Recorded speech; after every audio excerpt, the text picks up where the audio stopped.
All right, hello everyone. Welcome to the final refrain.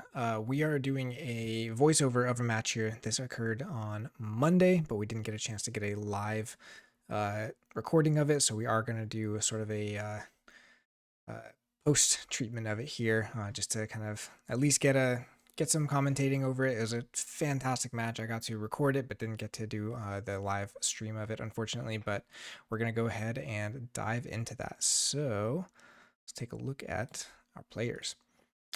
We are going in the upper left corner of our bracket. This is going to be Holystewe versus Karenfox.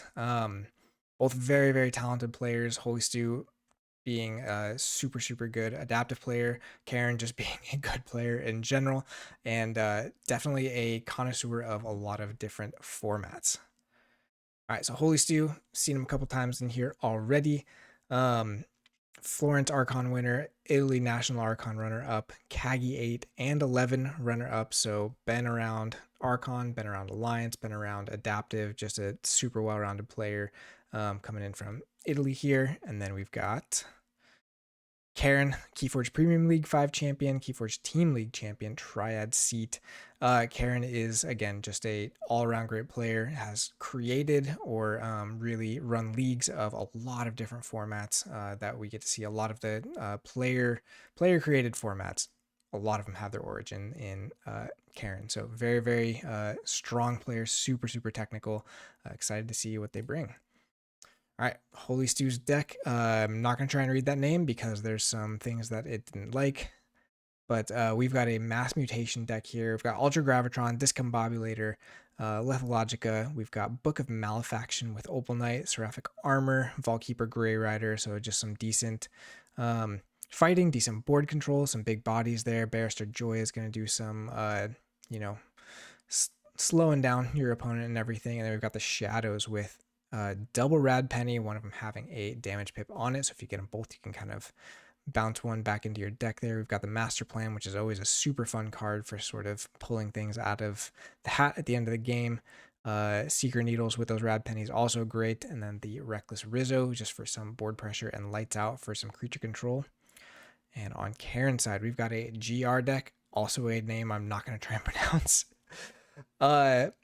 Does have a pretty intense Brobnar here. We've got double Recklessness, Plummet, Memorialize the Fallen, Berserker Slam, and then just a bunch of creatures. Doesn't have quite the fighting capabilities that some Brobnar and GR have. We're not seeing the, the ready and fight stuff. We're not seeing Brick Nasty, but still some decent stuff in there. Equidon is kind of interesting. You've got some weird rares with Soul Exchange, Envoy of Equidon, double Rumor Sower, but I mean, it's really, the Equidon is kind of where the deck seems not quite as great. It does have the uncommon currency, which is important. That's going to be some artifact control for the deck. Pull up stakes, also pretty decent creature control there with the bounce. The Geistoid, though, pretty nasty. Triple BR Geist, which is just such a strong card, even if you only have one of them, but having three of them is crazy. Got the Active Charge for the key cheat, double Winds of Death, and the Well of Memory, and the Mamet with a discard pip on it and a damage pip on it, so you basically can control what is happening with that Mamet all the time. Really interesting GR deck here.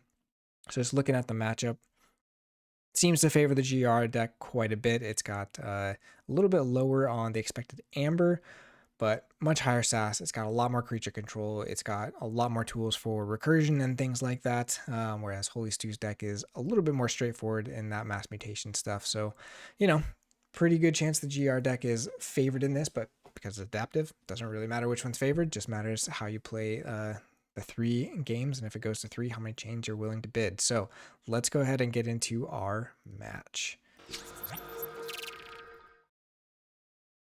And all right, we are in with start of the game here. Holystewe is going to be on the top. Sorry for the quick edit there, but just need to get the names right. I was saying Karen on the bottom, Holystewe on the top. Again, Karen on the GR deck here, and then Holystewe on the mass mutation. Because this is recording, I'm not going to be able to do a whole lot of, moving stuff around to kind of see what's going on. I won't be able to hover over cards. I won't be able to look at discards or anything. So we're just going to talk through kind of what is going on with the game. We do get a couple extra spectators in this one, which happens. Oh, look, I am going to do a little bit for us. There's Vicky again. That's going to be the mass mutation. And then the Vietnamese deck. Holystewe discarding EP right away. Pretty scary to do that. But this early in the game, maybe it's okay. We do get the It's Coming for Ultra Gravitron. Does have Ultra Gravitron turn 1, which is pretty solid. We'll see if it lasts. Again, there's a decent amount of creature control in Karen's deck, including 2 Winds of Death. But being able to get 5 in archives, 2 creatures on the board, one of them being Ultra Gravitron, not bad at all. We do have a Holystewe Festival here. No creatures on the board, so it's not going to capture anything, and because we're just going to see this Winds of Death anyways.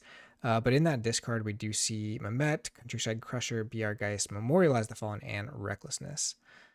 And Gundam is gone, and then we do see the Ecto Charges being played for the Amber there at the end.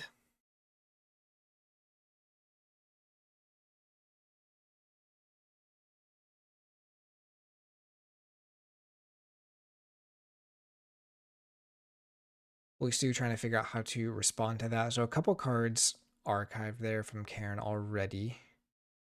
Shock Herder, Countryside Crusher, Mehmet, and Rumor Sower. So a little bit of a mix, but we'll see if she even really wants to use those or just kind of keep them stashed away. Holystewe getting the Rad Penny going. First one out, and then the Mutant Cutpurse just to establish a board again. Again, we did see 1 Winds of Death already. Second Winds of Death could be coming sometime soon, but again, seeing some of that Brobnar, we might see that archive pulled, and the Shock Herder just doing some work against this board. Although you're not really incentivized to kill this board. You don't really have to at this point. You might as well just kind of keep stuff moving, handcrafting, get some Amber going, make sure you have answers for the bigger stuff, which is going to be like the Sanctum. Yeah, so we see an Equidon turn. Again, I think these are going to be sort of the less impactful ones of the game for the most part. I think there's a card that I forgot to mention in our roundup of the decks, but it'll come up soon enough. Holystewe finding a pretty nice answer here in the Lights Out, bouncing both of those Equidon creatures back to hand. Those are not cards that Karen wants to play out again at this point. Then just getting to reap out with the 2 creatures on board. Doesn't quite get to check, but does slow Karen down a bit here. Looks like Karen had also discarded the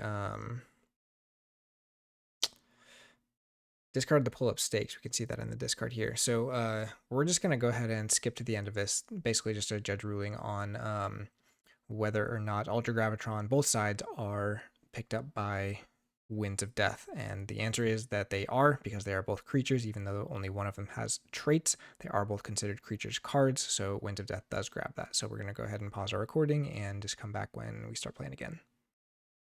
All right, so after all of that, we are back. We did get a ruling on that from our judges, which try to keep some available for these. It's not always the easiest to get them online, but we were able to for this one, which is nice. Just to answer that up, we do get a Brobnar call here from Karen. Going to clear up some of this board, get some of those creatures down. Down to size, not doing too much against a Rad Penny, but the Countryside Crusher is always kind of one of those interesting cards. Like, honestly, I'm not sure I even know what it does. You should put that, if you're watching in Yoink, you should put that in one of your quizzes. That is a card I will definitely get wrong, because I don't have a clue what it does. All right, Holystewe getting to check here with Amberheart, Fangs of Gizzleheart to purge the Countryside Crusher, so it doesn't matter what it does anymore. Squire Alice coming out to capture Grey Rider. Gonna let Squire Alice take out the Shock Herder as well. Interesting call there. There's maybe an argument for fighting the Rad Penny into it, which doesn't kill it, but does kill the Rad Penny, keeps your Squire Alice on a little bit more health, and gets your Rad Penny cycling back into your deck, which you only have 11 at this point, so the more you can cycle those, the more value you're going to be getting. But Karen is starting off some Geistoid here now with a BR Geist on Infomorph, pulling that from Holystewe's deck to get a draw there. Does play the Winds of Death now, which, as we saw, is going to archive both halves of Ultra Gravitron, as well as Shock Herder, Fiery Jark, Mutant Cutpurse, and then the Rad Penny, of course, getting shuffled back into the deck. Webster coming down. Still haven't stopped the key yet, so that's something. We'll see what she does there. She just lets it go. May not matter too much for the game plan of this one, but we'll see. And there's this crazy Mehmet. I love this thing. So it's got a discard pip on it and a damage pip. So you kind of are just in so much control of what happens with this. You can damage another creature, discard something, and that's what gets archived. You can damage it first, and then it will archive the card on top first. It's very, very interesting the way it works. And then we get a Bonded Auctioneer, which this is the one that is a very important card in this deck. We'll see that more later, but its scrap effect is to return an artifact to its owner's hand. We get that bouncing the Sanctum artifact. That one. Amberheart. I would have gotten there. Barrister Joya and Vaultkeeper coming down. Vaultkeeper not doing too much. This Aquidon doesn't really steal. And there's me just trying to figure out why there are so many people watching this game, but it's fine. Barrister Joya, though, just going to slow down that Webster, but again, GR decks like this aren't usually too concerned with reaping, so much as kind of getting to those value Equidon or Geistoid cards. Which with Webster on the board and two pretty big creatures to fight into, you can always just try to discard a bunch of cards here, especially since Holystewe has 2 Rad Pennies in the deck right now. Trying to discard those could also be pretty valuable, but we see an Equidon turn instead.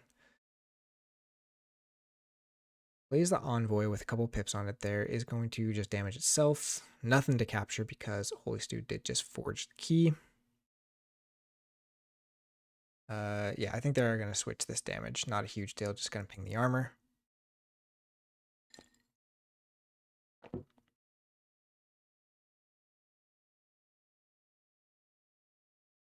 And of course, the way TCO does it is it assigns it straight to the creature instead of pinging the actual armor. But we'll get there. Yeah, not going to die this turn anyway, so not really a huge deal.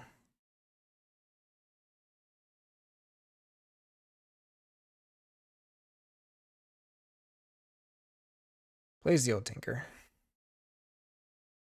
So again, some of these got bounced by the ooh, plays Soul Exchange here to discard the Rumor Sower, destroy the Barrister Joya, and return Grey Rider to Holystewe's hand. Soul Exchange is a very interesting card. You can kind of do some interesting combos with it, but it's also just not bad for, targeted removal. Maybe clogging up your opponent's hand, but a Grey Rider is not usually something you're sad to get put back in your hand. Holystewe going into Shadows, though, here. Going to get a Seeker Needle down of the 2 in the deck, and then this Reckless Rizzo. But I said something about Karen's deck not wanting to reap, but having 3 Equidon creatures here. Might see something else happening. So, again here, some TCO fun, just the kind of stuff that never happens when you're playing in real life, that you're going to accidentally put the upgrade on the wrong creature.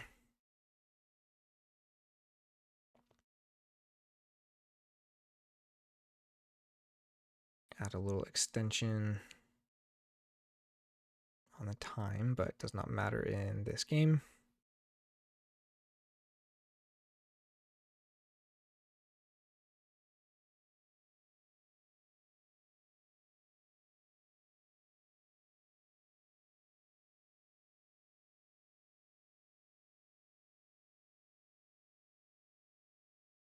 Bounty for the Eye, going to capture one onto Vaultkeeper. So a little strange there. There could have been one more capture, and then probably that Opportunist would be sitting on the Vaultkeeper, but see if it ends up mattering. What matters is the damage pip taking out the Equidon creature there, but we do see a Geistoid call here for Karen again, so not going back into the Equidon board. Gonna fight with the Webster, and let's see, there are gonna be some discards here from that 4 damage. So we see Opal Knight, Baldric the Bold, Seraphic Armor, all of this going off of Holystewe's side. Oh, and then Uncommon Currency, Ravening Morphozoid, BR Geist, and Mournful Barnburner going off of Karen's side. But there is the Well of Memory, the ever-loved GR card that is just insanely strong. So at this point, I remember as I was watching, I started to realize what Karen's deck might be doing. I think it goes a little bit longer before you really can kind of tell, but if you're watching this on YouTube, try to start thinking of what this deck might be doing. Karen, I think, likes to play decks that sort of have a little bit more of an inevitability. All right, so we're purging Reaver, Shockherder, Thunderdale, Plummet, Winds of Death, Hoax Fatality, and Fiery Jark.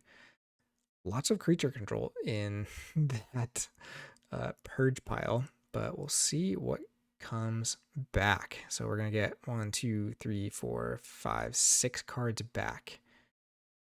Again, having taken some cards from the archives, just so that she could purge them.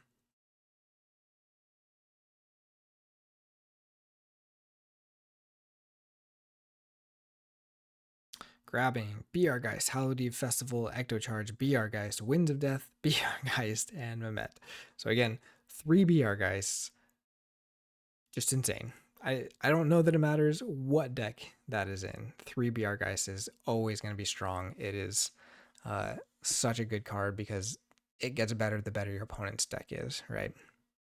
All right, so there's our first BR Geist. See whose creatures Karen starts grabbing here. We do get that Infomorph again. Again, that having a draw pip on there makes it very valuable.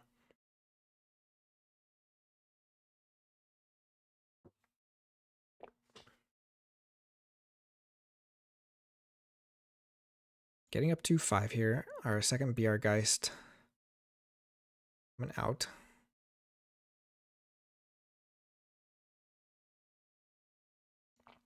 And this is where, since you kind of know the Winds of Death was grabbed as well, what Karen is doing here is grabbing Holystewe's creatures so that when she plays the Winds of Death, those creatures don't get archived. It's very, very kind of heads up play here. Just if you're really practiced with a deck like this, that's one of the things that might be confusing when you first look at it. Like, why are you just getting these creatures that are maybe not that good that you're not going to use because they're at the wrong house or whatever?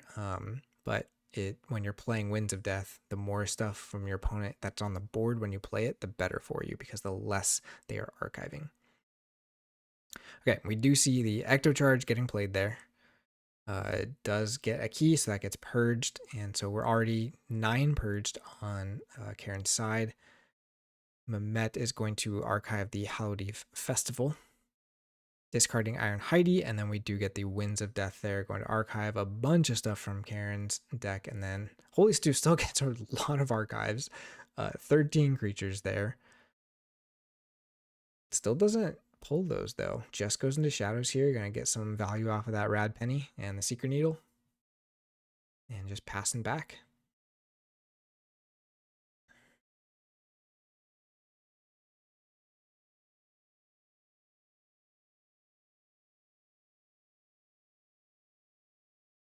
All right, Karen, going back into Geistoid, also a theme of decks such as this, you start seeing the same house get called a lot, and it's usually Geistoid because it is just that kind of house. It's got so much recursion, you can just kind of keep calling it over and over again. But this deck does it in a pretty interesting way, which we'll see here in a second, I believe. Hallowed Eve Festival first, just going to discard some stuff. Uncommon currency, Memorialize the Fallen, Recklessness, and Winds of Death. That only leaves 6 in discard though, so we're not haunted or anything, but we do have a 15 card hand here. And discarding the Harvest Skimmer, playing the Mehmet to archive the Harvest Skimmer, and then using that discard pip to discard Bonded Auctioneer. Bonded Auctioneer returns the Well of Memory to Karen's hand. Karen is in Geistoid, so now she can play the Well of Memory again, purge whatever she wants, and then grab stuff back to hand. And can be sort of a rinse and repeat here, which we'll start seeing. So this is where you kind of get what the deck is doing for the most part, is it kind of has this self-recurring loop as long as you have cards to purge. So the question then is, what do you do once you sort of run out of cards to purge? And that's where you look at the Brobnar, which is very, very interesting. You don't see many infinite loops. That's not quite infinite, but rule of 6 loops coming out of Brobnar. But with 2 Recklessness, you start to see like, oh, if there's just no cards left in the deck, you can just play Recklessness forever. And at one of these points, I think I'll look at the discard and realize what's going on here. But very, very cool, very interesting. And again, very much a deck that I would expect Karen to be playing. Because it's not something you might see the first time you play it. Okay, there goes the Mehmet and then the Bonded Auctioneer again. Again, that Mehmet having a discard pip on it, very valuable for what this deck is trying to do, to be able to discard that Bonded Auctioneer out of house. Bounces the well again, and here's where we're just going to see a couple iterations of this going on. And this is where, like, again, Karen is going to ask about the time a couple times in these matches, but it's just, she's just playing very intelligently and trying to make sure things are fair as well, because she knows this deck does have the potential to go very long just because of these really long turns. So just wants to make sure everything is kind of ready just in case it does kind of lead to that point. There's nothing,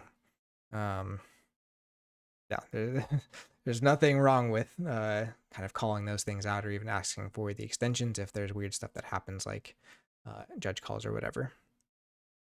All right, we get the Well of Memory coming back down, purging Looter Goblin, Mournful Barnburner, Uncommon Currency, and 2 BR Guys. So I think this, I keep saying there was a point where I realized this deck was doing something weird. I think seeing the 2 BR Guys getting discarded is where I really was just like, what is the goal of this deck? Because those are not the cards I would think to discard, because you just want to keep cycling Geistoid, right? But we see Pull Up Stakes, Bonded Auctioneer, Mehmet, Down to Size, BR Geist, and Recklessness going back to the hand here.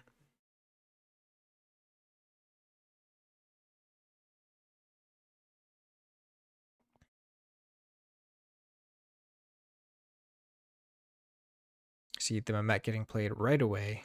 Going to damage itself, go to the discard. That's discard pip still goes off here though, which will discard the Bonded Auctioneer, which will return the Well of Memory.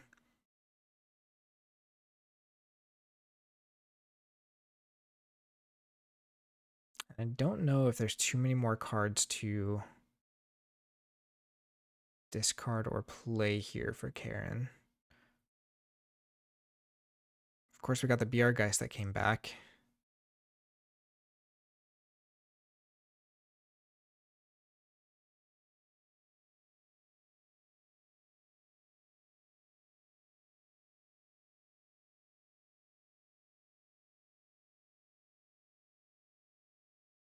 This is the other piece, is like whenever you have a lot of recursion, but also a sort of inevitable combo that kind of takes a very specific set of cards, it just takes some time to think through it. And it's like when you're just watching on TCO, you can't see what the person is doing. You can't see them like counting, double counting, like they would be doing in real life with, you know, going through their discard and their deck and stuff.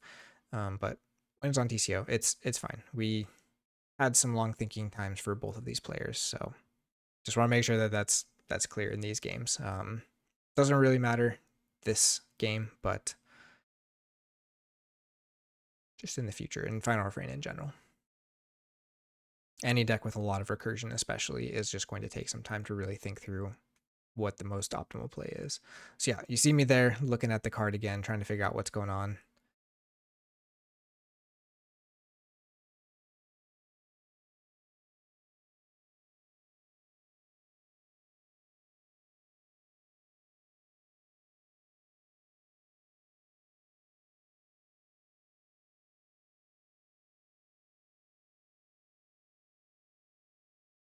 Sorry about the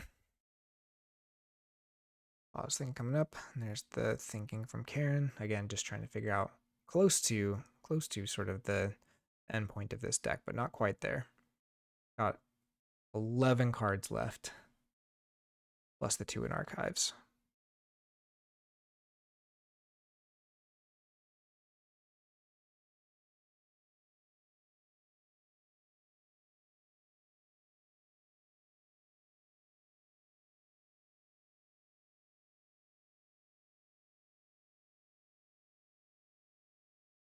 Okay, so there's the BR Guys play, getting that Infomorph to draw through in the deck, which is very interesting.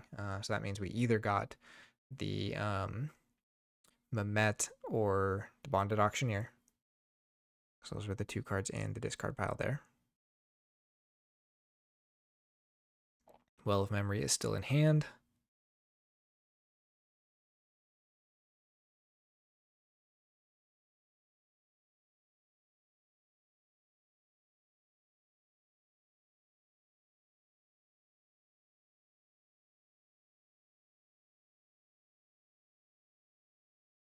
And there it comes down again.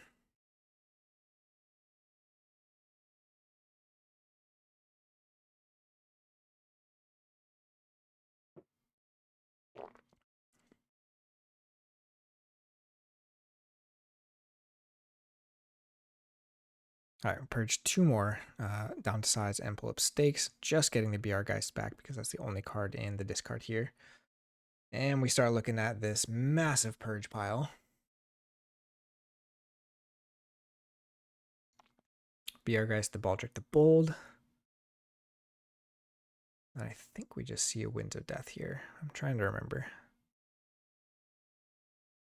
We'll see. Karen's still not at check, right? So we do see the Winds of Death, but that Winds of Death so has a discard pip on it. So that is going to bounce the Well of Memory back into hand. So super, super good there. But going to end the turn there. So Well of Memory is back in hand, but we do get to draw into the Mehmet, which I think is what was not drawn off of the redraw and draw pip on the Infomorph.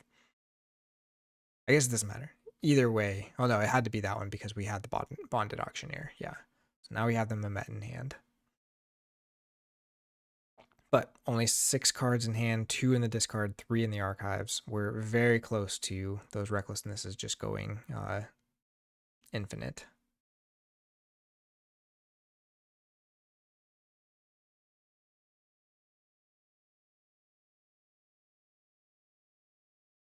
Holystewe has to figure out how to deal with this. I think it starts to kind of set in here that you maybe don't have too many options. The recurring Winds of Death is very tough. Holystewe's deck just really needs to kind of keep a board for the most part to, at least for a turn or two, just to get some reaping, do some amber control. It really relies on that, and there's just no protection from easily recurable full board wipe. Even though you have a bunch of creatures in the archives, they just can't really do a whole lot for you. So we left the Logica here to hit to discard the rest of the deck, which is Techno Thief and Rad Penny. So we do miss that second Rad Penny, but we get a Cronus and Daughter down just to try and get some extra draw. Now we see the Berserker Slam. Going to take out the Cronus, make Holystewe lose a card there, and then Memorialize the Fallen as well is going to lose 1 more. And this is where we realize that Karen also doesn't really have creatures left except for the Mehmet. And so we do get the Recklessness there, going to Berserker Slam the Daughter as well, going up to 8 Amber, Memorializing as well just for good measure. So Holystewe at 0 Amber, Karen bursting up to 8.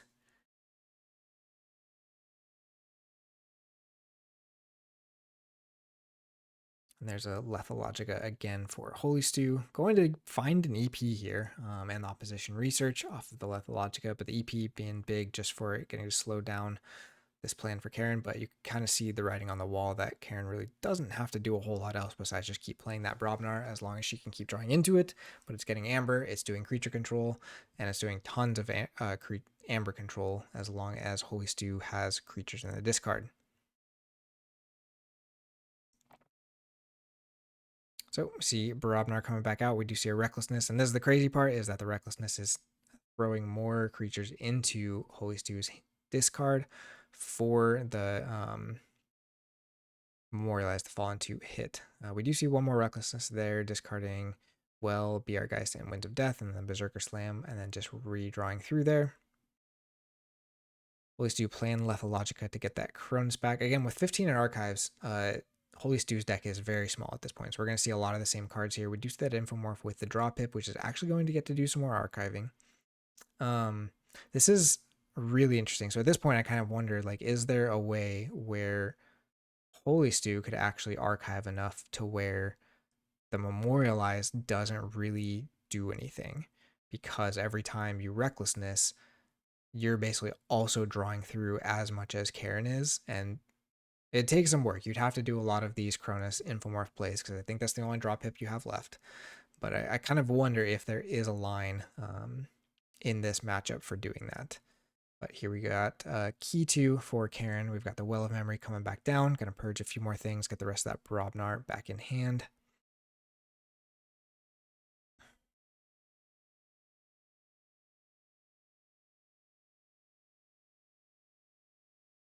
Yeah, so we're just going to purge basically everything except for the other Recklessness and the Memorialize the Fallen.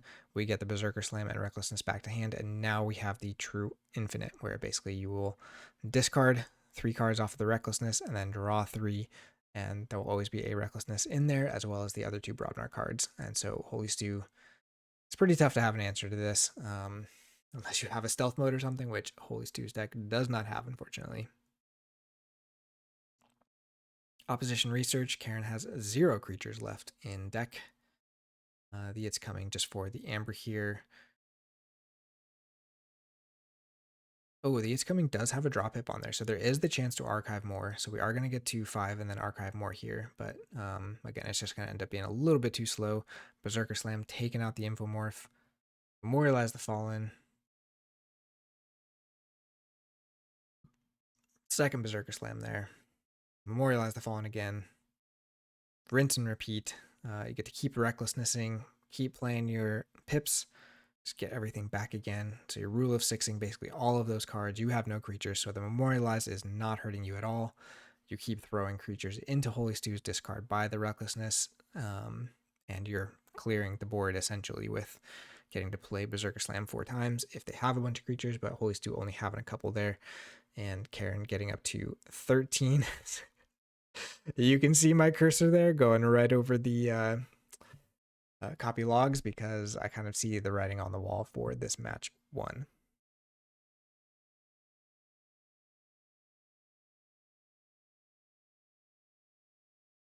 We do know that Holystewe has the Effervescent Principle, but that isn't enough at this Amber total to really do enough to stop the key here. And you got no creatures to fight into or destroy for the Font of the Eye. Rad Pennies aren't going to quite do enough. All right, so that is going to be game 1 going to Karen. Again, this GR deck being pretty nasty. We do know now that Holystewe has kind of seen what the deck can do, so we'll see what he's able to do when it's in his hands, and we'll see what Karen can do trying to fight against it. And again, we're going to pause here for a sec to get to the next game. Okay, so I actually paused this when I was recording it the first time too, so it's actually a pretty fast transition, but we are back with game 2. Holystewe is going to be playing the GR deck here, which is going first. Important to note for adaptive games here when we're using the Kagi rules. And then Karen is going to be playing the Mass Mutation, going second.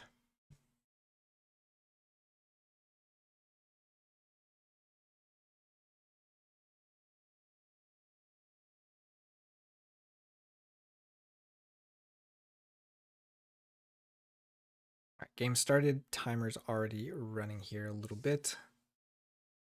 We get a Equidon call just for a Hospitality. Just getting some Amber right away from Holystewe. Karen going into Sanctum, getting that Font of the Eye down. Baldric the Bold. Actually not a bad card here. There's a decent amount of smaller or elusive creatures in the GR deck. So if it can survive, it has the potential of gaining some decent Amber. And Font of the Eye is always a fine combo with that. Seraphic Armor just going on for the extra armor and the Amber Pip. But at this point, like, knowing how the matchup looked in game 1 is really hard to know what you can even try to do here if you're playing the Mass Mutation deck. Holystewe just plays the Winds of Death right away. Gonna just get that Baldric off the board. Again, this GR deck is not light on creature control, especially when that Mamet can just archive it so easily. And then we've got Plummet getting discarded. off of the Mehmet discard pip, and then Active Charge being played just for the Amber. All right, Karen going into Shadows here. Gonna get the Seeker Needle down and discarding creatures. So this again is just sort of what we were saying. Winds of Death value is the greatest when your opponent has as many creatures as possible on the board. So Karen discarding these creatures just means greater chance that they get archived later on. But that means Holystewe is kind of free to just start gaining Amber and also discarding his creatures. Again, the mass mutation deck kind of has to have creatures on the board to really get momentum, get that Amber generation going. I do see Techno Thief going down here and then the Mutant Cut Purse. So interesting kind of a change of strategy here from Karen, but it's hard to know. It kind of maybe just doesn't matter a whole lot. I think both of them kind of see that this is a pretty tough matchup for the mass mutation deck. But the bow knithing, I guess, is something that almost no matter what, you'd rather have in the archives for later, just to get that value from the steal, especially since there's no Amber, like it can't steal right now anyways.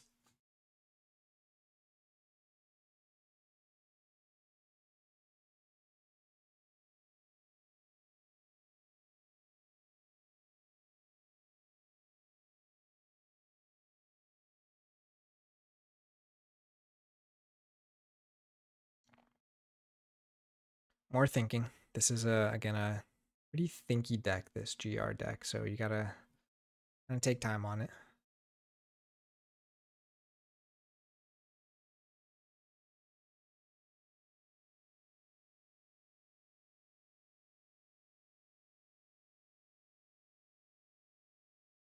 Maybe deciding whether it's right to just go into another Winds of Death at this point already. Keep from that Techno Thief getting a lot of value, but we did just see Karen just played 2 Shadows creatures and that was it, so decent chance a Shadow's turn is not doing a whole lot. At best, you're at a 2/2/2 here. Holystewe, going Geistoi though, does take the archives, does play the Winds of Death, getting a bunch of stuff archived. Webster coming down, and then the BR Geist for the Amber.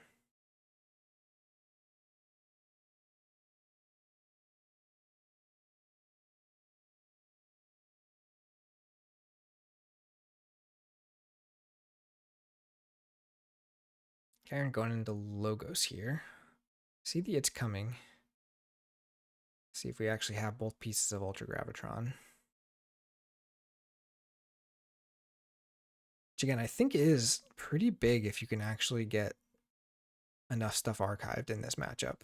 But Double Bot Booked In is pretty fun. That's a lot of action during a turn. But the discard of the EP there is sort of a just kind of expecting your opponent to get this next key. Only at 4 right now, but again, especially without being able to really do some of your Sanctum capturing off of Font of the Eye and stuff. You do have some Steel and Shadows, but there's a pretty decent chance you're not stopping a key. Okay, so we see Webster discarding Rumor Sower and Discombobulator. Not really any steal in the GR deck, so Discombobulator is not really doing a whole lot in this matchup. Harvest Skimmer and Master Plan going to. We did not see Master Plan do anything in game 1. It's hard to know.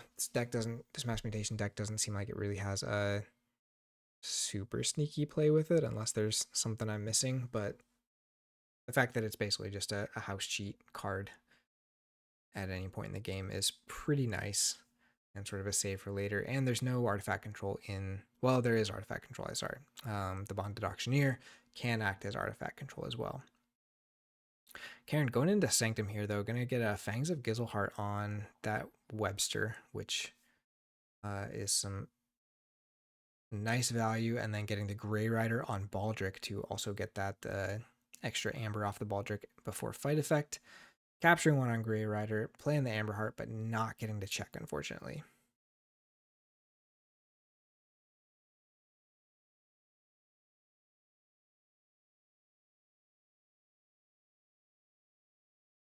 Amber Heart is interesting because a lot of the board control is sort of large board wipes, except there is the Fiery Jark, which can really, really punish if you're hopeful that wards are going to save you.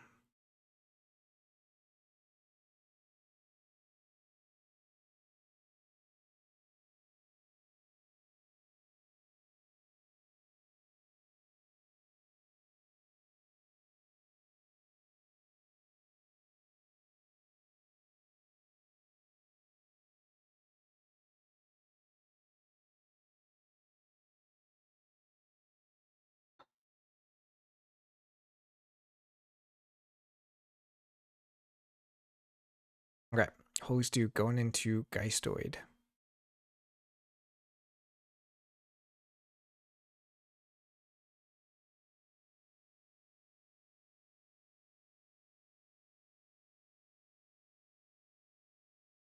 So hard not being able to just click on discards and house or Archon cards and things like that just to see what's going on. We do get a BR Geist here. Both players are haunted now, so we see the Techno Thief coming out. Interesting pick there. Not really doing a whole lot except, again, keeping it from getting archived by the Winds of Death if there's going to be a second one here. Ooh, which we see Well of Memory, so pretty good chance we see Winds of Death coming back here and clearing out this Sanctum board, getting that captured Amber back and getting to check.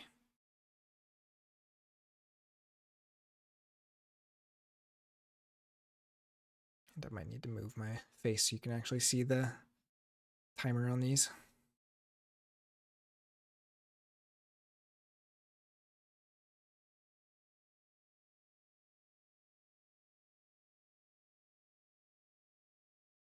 The screen is a little bit smaller than normal.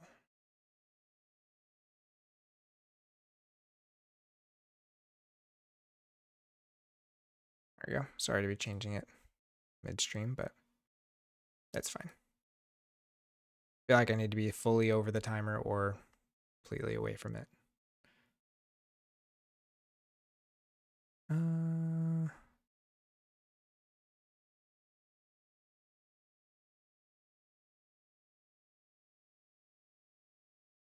We'll just do that. Okay, so Well of Memory purging a bunch of Equidon stuff and the Fiery Jark, which is interesting. That is a pretty decent card in this match, but does play the Winds of Death here. Discards the Bonded Auctioneer to return Well of Memory back to his hand. Harvest Skimmer coming down. That does archive half of Ultra Gravitron on the Winds of Death. But we do see this Winds of Death getting archived because of the Mamet.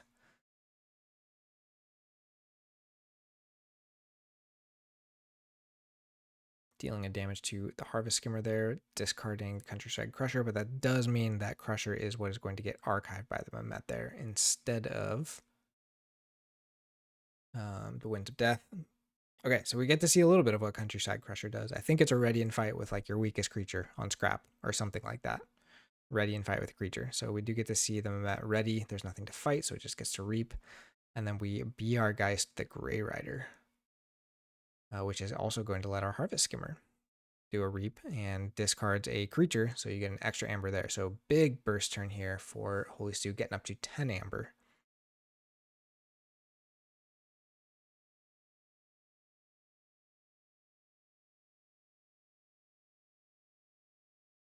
There's an Ecto Charge just for the amber. Another BR Geist. Karen no longer haunted, so this will have to hit. Oh, hits nothing. BR Geist was the 10th card, so neither were haunted when it was played. Karen does a quick turn into Logos here. Going to play the opposition research to keep that Geistoid stuff from continuing to reap. Going to get down the Cronus and the Infomorph to start getting a little bit of archiving going. Did take the archives here, so we'll see if the Ultra Gravitron is coming down, but pretty decent board of Logos here. And again, we did see that the Winds of Death was not archived, so we'll see if Holystewe... Oh, I guess it doesn't matter because the well was bounced back. There's just no escaping it. It's just too good. It's kind of ridiculous. At least for a deck like this to deal with. This poor Mass Mutation deck has its work cut out for it. Yep, so we see the Geistoid Call. Holystewe starting this turn on check. Karen not able to get any amber on that Logos turn, just building a board, trying to get a bigger hand here. Get some archives going.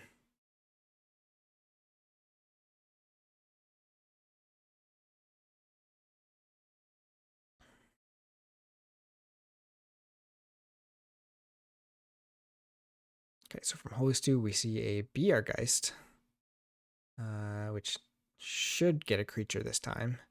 Yeah, I'm going to be that Baldric the Bold. So again, just grabbing those creatures from your opponent's discard to make sure they don't get archived off of the Winds of Death.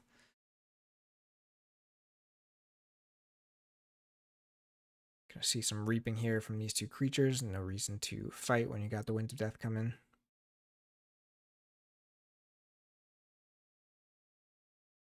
There's Well of Memory. See how much he purges this time.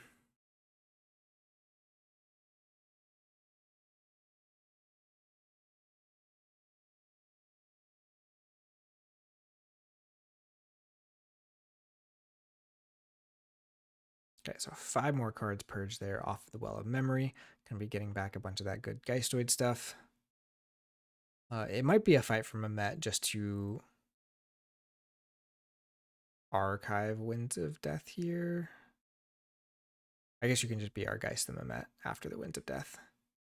Except you won't be haunted. After 2 BR Geist, you will. But anyways, this is going to be a bunch of Amber. I'm going to wipe the board here. Okay, so we do see a BR Geist. We're going to just fight the Mamet to archive that.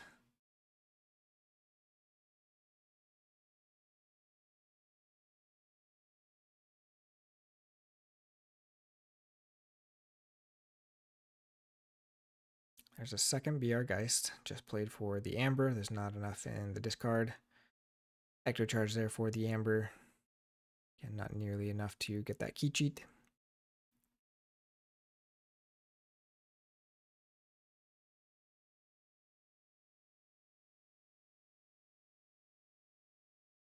Discarding Reaver, so gets haunted there. We know there's 1 BR Geist left. But Harvest Skimmer can still reap. That's going to discard a card either way. So that Reaver is just kind of there to get archived off the Winds of Death.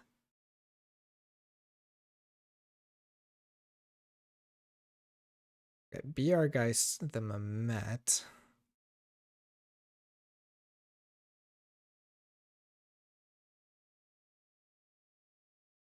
Interesting sequencing here. Archives the Reaver. I guess the Mamet being in discards is fine because you're still going to get to Winds of Death it. Or archive it off the Winds of Death. There's the Winds of Death finally coming out. Archiving the Bonded Auctioneer. Oh, discarding the Bonded Auctioneer. Returning Well of Memory to hand. So Holystewe can just rinse and repeat next turn, basically. Karen staring down 11 Amber. Going back into Logos here, though. Does get the Logica. Finds Ultra Gravitron. So we do get to play the Ultra Gravitron here. Finally getting a little bit of that archive momentum. Replays some Logos creatures.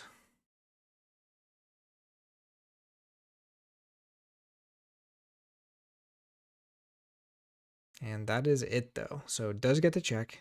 Can't do anything to stop Holystewe's check there. And Holystewe's going to start this turn on 5 Amber. And we already know the Well Memory is in hand. Plenty of good stuff in archives here. So probably just see another Geistoid turn, doing a lot of the same. And not quite sure Karen's deck has the stuff to stop it. Or sorry, the Mass Mutation deck. This is actually Holystewe's deck being played by Karen because it's adaptive. Okay, so there's the Geistoid call. Can you tell it's late at night and I'm just trying to get this out? If you've made it this far, thanks so much for watching. We appreciate it. BR Geist on Baldric the Bold. Could see a Grey Rider here as well, just to get some extra value off of that Baldric, which is kind of funny. There's a Well of Memory. 9 cards in hand, so plenty of stuff to purge here still if you want to get just a bunch back. Almost your whole Geistoid pod.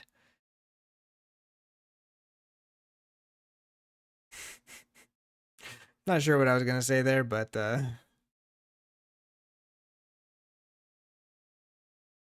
hurry up and end it, maybe. Start chain bidding now while this turn is still going. Okay, so 5 more cards getting purged there.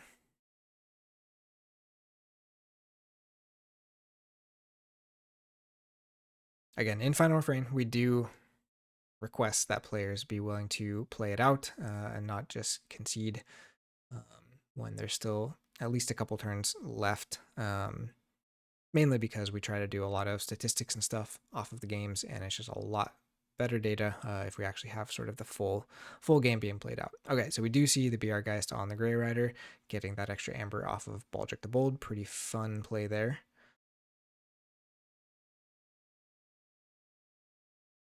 Also getting up to 9 amber at this point. Any more to come because we brought back a couple more BR Geists and the Ecto Charge. Can't really win off the Ecto Charge because there's so many cards purged already. Kind of an interesting part of this deck, which we saw Karen in game 1, I believe, just forges the first key off of it.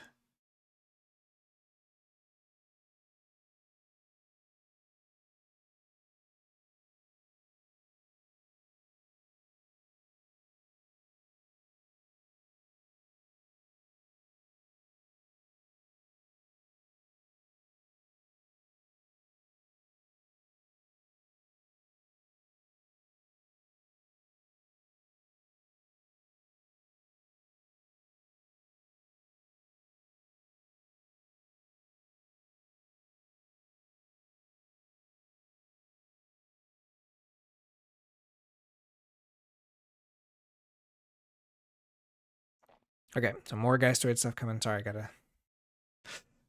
text some people here.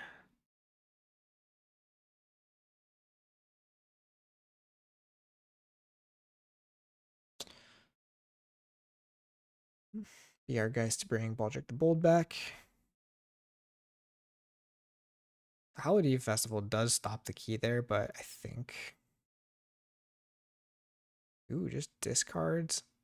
Oh, does get enough for the Ecto Charge. So just barely gets enough on the discard to, well, gets a ton of amber. So most key cheats are going to be pretty good if you get a ton of amber.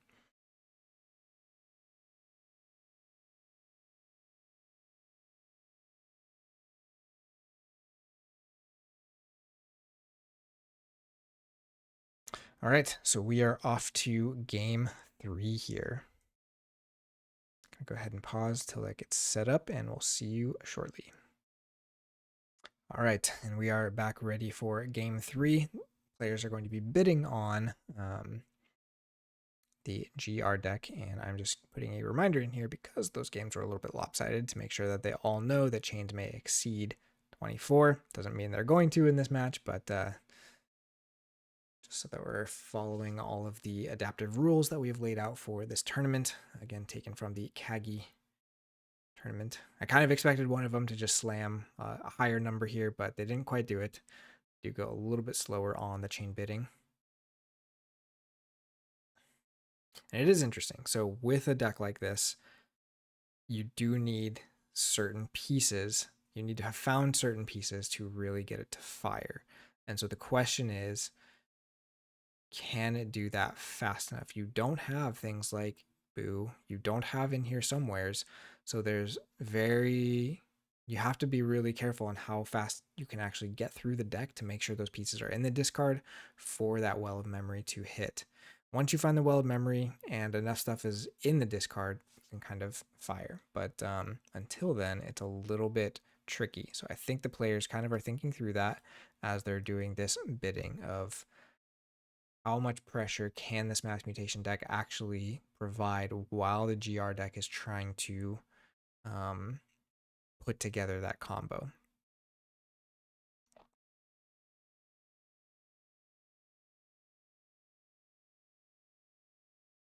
Up to 7 chains here, though.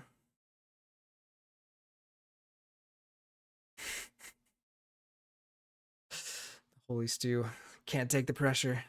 It's an intense matchup. I think the chain bidding here is very, very challenging after what we just saw.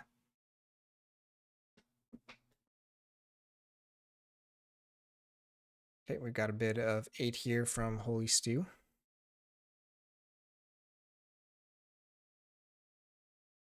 Sorry, I'm trying to stay close to the mic, but also my back is killing me, so I need better posture. I need a mic arm rather than having a mic that is standing on my desk is really the issue.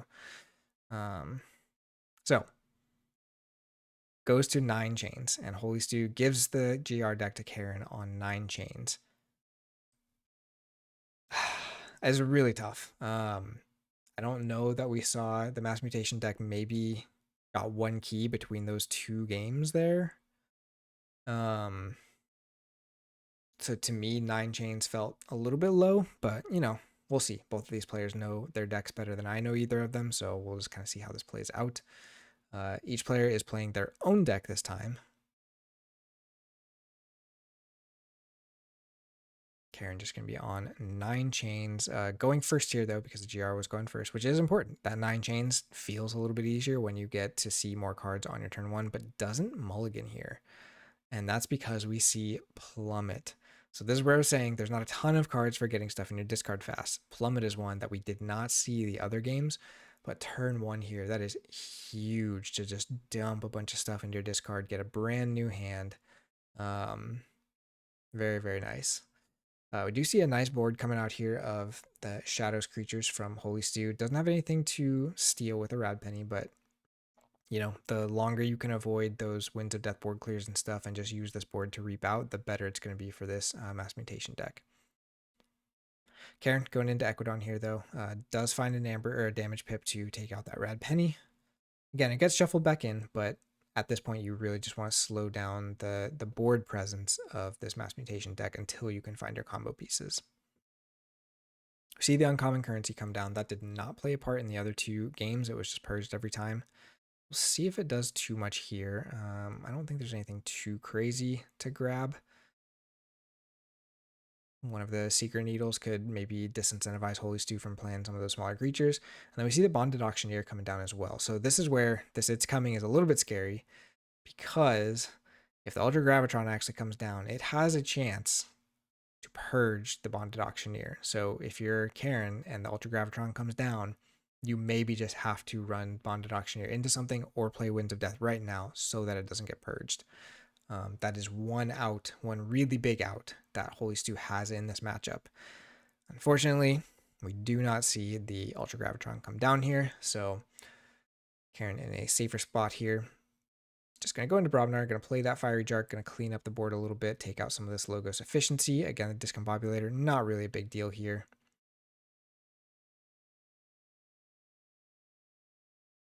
And this is a tough call. Do you want to leave 2 creatures of the same house, or do you want to get that Infomorph in the discard so you can BR Geist it? But it does go for the Shadows creature there, and then just Immemorialize the Fallen to wipe the slate clean, so all the Amber's gone.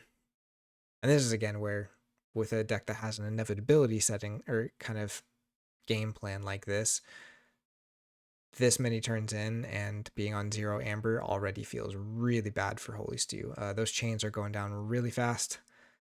But we do see, again, more Shadows coming out. That Secret Needle's down. We've got another Rad Penny. There's nothing to steal, unfortunately. But we do get to get the Techno Thief. It gets played, and then Opportunist for some Amber as well.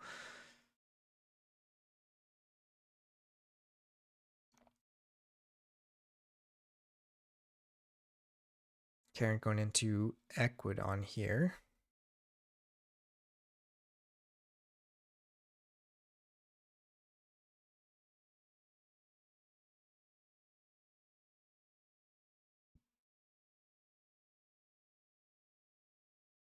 So we do swap the uncommon currency with that Secret Needle and Soul Exchange to take out that Techno Thief. Because again, that one's just a high value creature. Its reapability being very good, and just returning a Mutant Cut Purse to Holystewe's hand, not something you really care to have if you're Holystewe.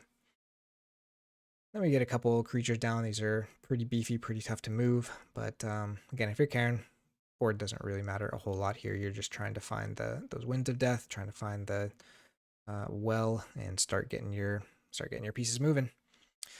Lights out there, pretty big though, so being able to go back into Shadows here for Holystewe is fairly relevant, but losing that Secret Needle means can't get to check here. Check here would have been very nice pressure for him, but unfortunately, kind of sitting on 5 Amber. Quick check of the discard on Karen's side there. Again, that Bonded Auctioneer is already in the discard, so kind of need to do Winds of Death before you can really do your well plays, but not really, because there's no artifact control in Holystewe's deck, so the well can just sit there until you have your Bonded Auctioneer again. but does just play the Winds of Death and then just gets that Harvest Skimmer down. 0 amber still for Karen, but again, not really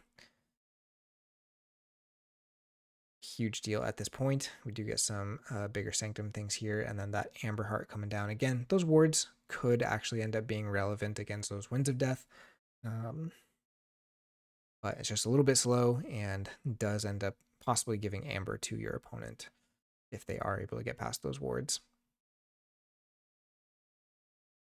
Fiery Jark also being in the archives now because of the Winds of Death does mean that wards are even tougher to stick.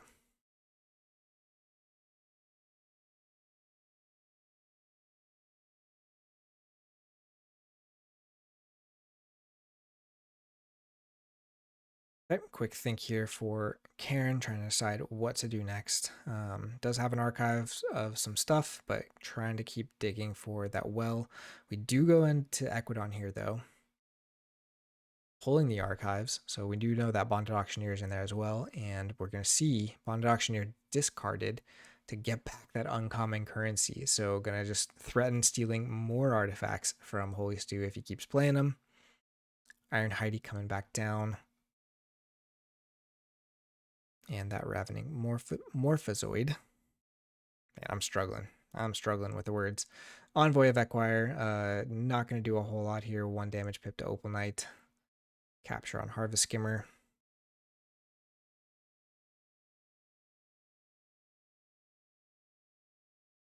And then Rumor Sower. So pretty significant board coming out here from Karen. Also getting that uncommon currency back down is pretty scary. We do get the Logos call here from Holystewe, though. See what he's able to put together. Does take the archive, so pretty big archive in hand. There's the Ultra Gravitron finally making it out. But again, that Bonded Auctioneer is gone now. It's in the discard, so it is fairly safe. But we are going to get some archives going from that Ultra Gravitron, and then just a bunch more Logos creatures coming down. No draw pips. As the Infomorph. Infomorph might have been on the board when Winds of Death went off.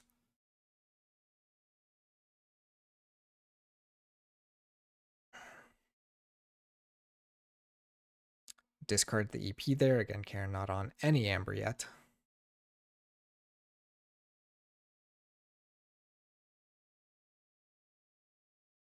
Fast Brobnar call from Karen here, though. We do get the Berserker Slam on that Bop Bookton. Gonna remove an Amber, get us an Amber. This is maybe the first Amber that Karen has made. I don't know why I said us. Just that's like the player side, right?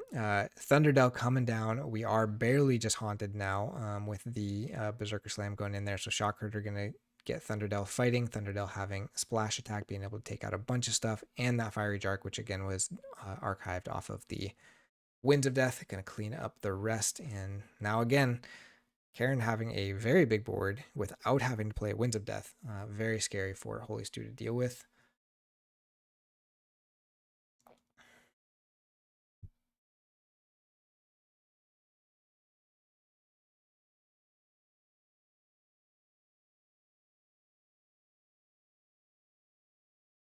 Going into Shadows, though, fairly fast call here. Not super fast. It's faster than some later calls. It's a tricky game. There's a lot to think through here.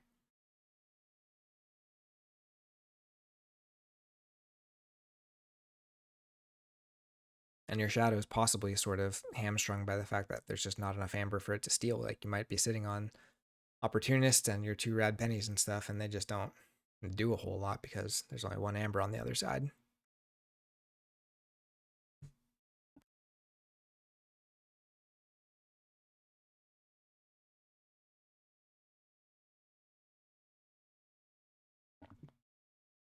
We do get a quick disconnect here. It doesn't last for too long, but you are going to see another one of those time extensions going in, and this one, yeah, not too long, but we'll go ahead and just pause until they come back on. Okay, we are back after the disconnect there. Again, not super long there, but we do end up giving a 1-minute time extension for this. Shadows being called, Rad Penny coming down, taking out that Thunderdell off its last damage. Techno Thief coming down. Rad Penny actually had something to steal there, but it is the only amber.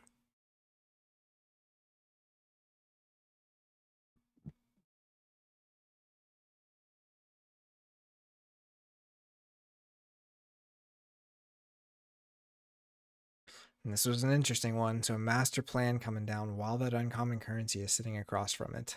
It's got to be so tempting for Karen to go back into Ecuadon here and just snatch that up. But we'll see. Reckless Rizzo is a little bit scary as well. Seeker Needle coming down. Does decide to damage the Rumor Sower versus flipping the Rad Penny in here. It's a little bit tough, and this is again where like this is just not on my deck, not something I've played enough. But especially with such a small draw pile, it feels like getting that Rad Penny back in your draw could be useful.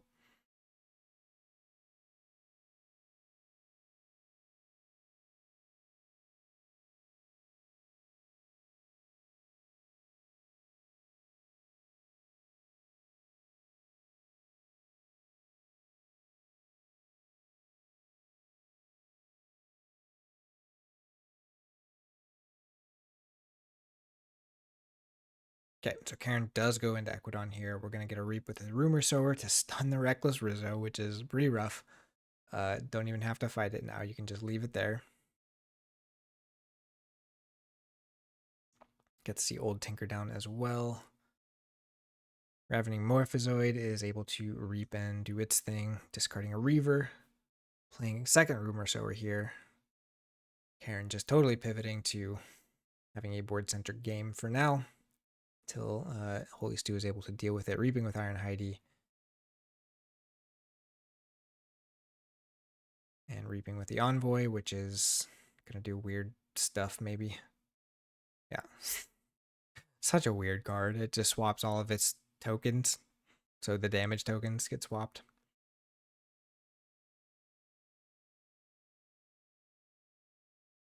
We see that uncommon currency getting tapped there and does trade for that master plan. So this could have been a bluff. Holystewe might have put something completely worthless under there, but if not, it's pretty rough. Pretty brutal to have that stolen master plan, especially in the older sets. Having things like miasma and stuff under it can just be game changing, and having that stolen is rough. Holystewe going fast into Sanctum here though.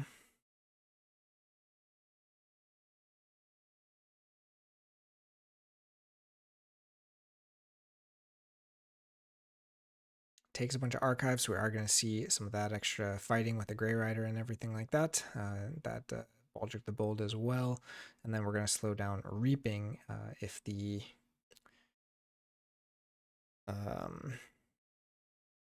Barrister Joya is coming down. But first we got Fangs of Gizzleheart that's going to purge the Harvest Skimmer.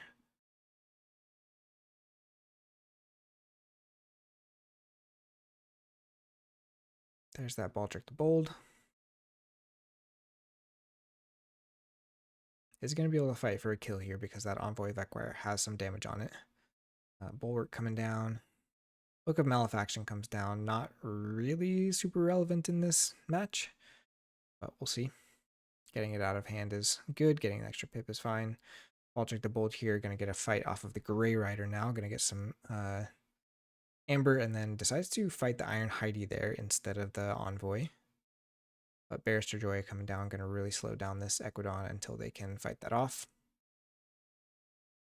Although the Ravening Morphozoid has poison, but that ward does make it a little bit trickier. And then Seraphic Armor going on Baldric to heal it up, give it more armor.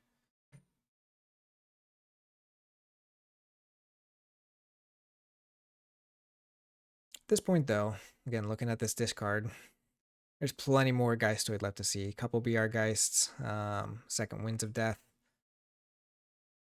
We could see Karen pivot pretty fast here, especially if she can find that well. But we do see Holystewe going up to 11 Amber here. So this is not something we had to see this GR deck have to deal with yet, is quite so much Amber, especially with Holystewe flipping the deck there. So now even if you had Memorialize the Fallen, you have to be able to kill some creatures here for it to have any value. So very, very nice turn here from Holystewe, getting kind of saving that big archives from the Winds of Death until you're about ready to flip. then just having your kind of big burst and control turn here. We do see Barabnar being called the master plan, throwing out a Squire Alice for some extra capture. And then we've got a Recklessness, discarding a bunch of stuff, getting a few more creatures into the discard there for Holystewe. See if... I don't remember what was in the discard, if we already lost the Memorialize or not.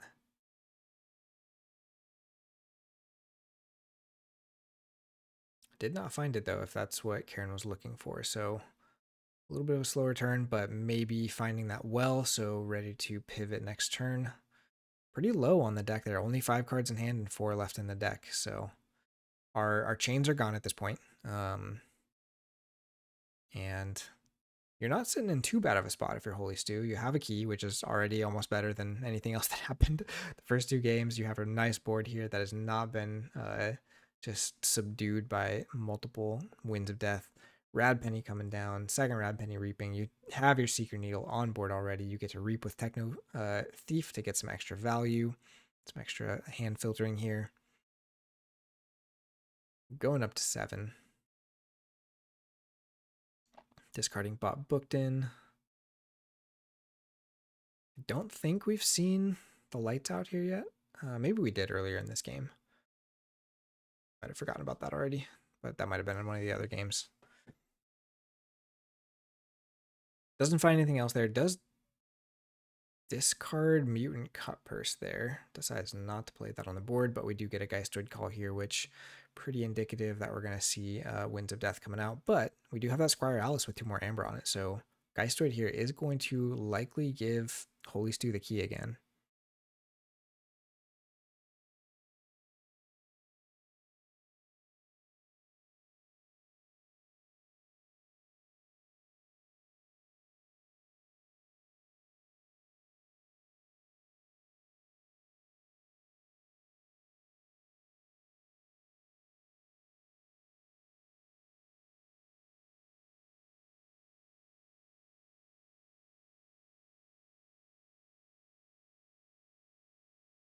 Again, some time here to kind of think through these turns. All this recursion can be a lot. We do have a BR Geist. Holystewe not quite haunted, so this is going to have to hit one of Karen's own cards. Could just be that Fiery Jark here. Very, very nice in a situation like this. Doesn't really make a difference if you're going to Winds of Death anyways, except you can get the ward off the Barrister Joya. Trying to think, there's not too many other like really high value creatures that you want to play.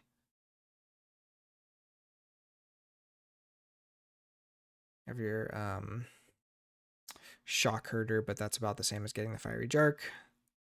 Yeah, does get the Fiery Jark here.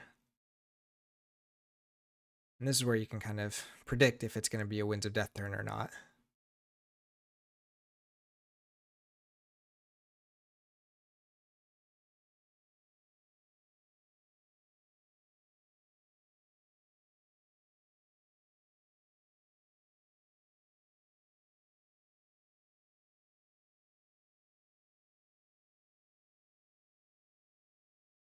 Yep, and we do see the ward going off Barrister Joya, but does destroy a Rumor Sower. So that to me kind of sounds like maybe we're not Winds of Deathing here, but then gets the Barrister and the Fiery Jark.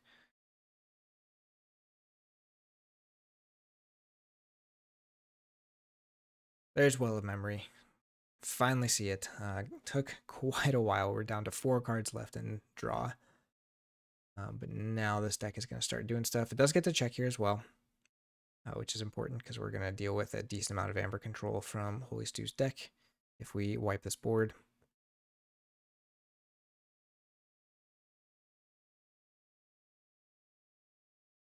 Actually, really a lot of it because we also have the Squire Alice. So interesting purges here. So again, because the way things have happened, not a ton of cards left in hand for Karen. So we're just going to purge Countryside Crusher and Ecto Charge. That's going to get us back the Memorialize and the Winds of Death, though. So this Memorialize could be brutal if we're in the right house. We are going to Hollow Deave here to try and stop that key, but it doesn't matter because we're playing the Winds of Death. And so now we have that big Archives for the Well of Memory to really do stuff, but we're flipping the deck. So definitely Holystewe really navigated that well, really kind of pressuring enough. And Karen just didn't find some of those pieces again. You really need that well. It's very important. And if that's low in the deck, especially when you're on chains, it can just take a long time to get there. And you have this danger of having to flip the deck when you actually get it down. And so now you're kind of restarting a little bit on what you can do. So Holystewe goes into Logos, plays Letho, plays Bob Booked, or discards Bob Booked, gets the Infomorph down with the draw, and the Discombobulator gets to 5 Amber. If this was 6 Amber, this would have been a very interesting game. I mean, it's still a super interesting game, but this would have been a crazy hard turn for Karen. Maybe not crazy hard because she does have the Berserker Slam here, but still. Sorry, that might have been really loud. Never mind. It's not that crazy because we also have the Memorialize the Fallen, so wouldn't have really mattered. Feels like it would have been nice to get to check there, but in the end, this Brobnar is just very, very good at stalling, which is super good for a deck that kind of just really needs to get to that end game state. Shockherder, Looter Goblin coming down, Thunderdell coming down, Mournful Barnburner. So refilling with a board of her own here. And then we do see the Rad Penny, It's Coming, and Fangs of Gizzleheart getting discarded by that Recklessness, which is also discarding the Mamet. So not something you love to see here. That Mamet is one of the ways you can discard that Bonded Auctioneer to get the Well of Memory back. But there's also the Winds of Death that has a discard pip on it. Stop and turn there, though. Gets to 4 Amber, so not a check yet, but totally wiping out Holystewe's entire Amber pool. Holystewe going into Shadows here. Should have that Rad Penny, or one of those Rad Pennies back.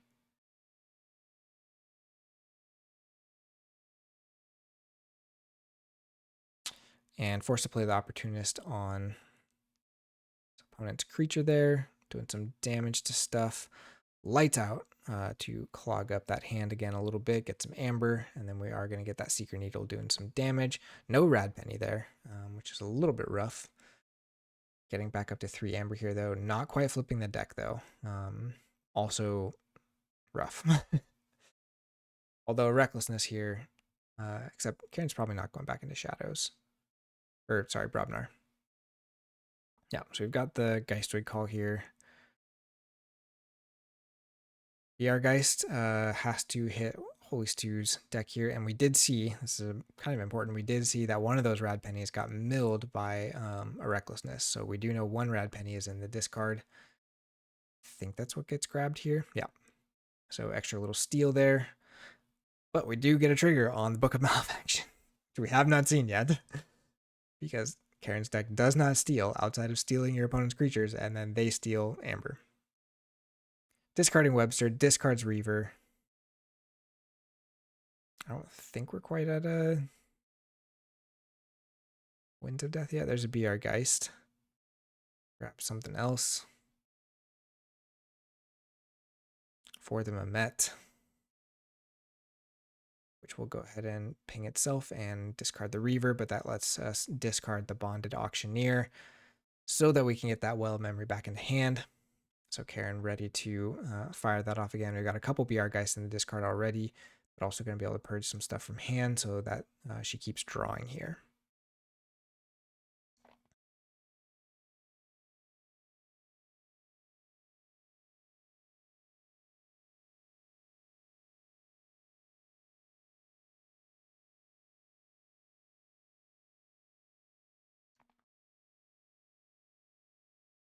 Again, though, this is where things can get kind of tricky. Just what cards make sense to purge, what cards are you trying to get back. We do purge a decent amount here, lots of that Equidon stuff, and then our couple of Brobnars as well. Gonna get back 6 cards. We know it's a couple of BR Geists, we know it's the Mamet, a couple of those other creatures we discarded maybe. I don't remember if the Holystewe Festival is in this discard or not. It might be. Man, I want to click stuff. So hard. But it's just a video. It's just a video of a video.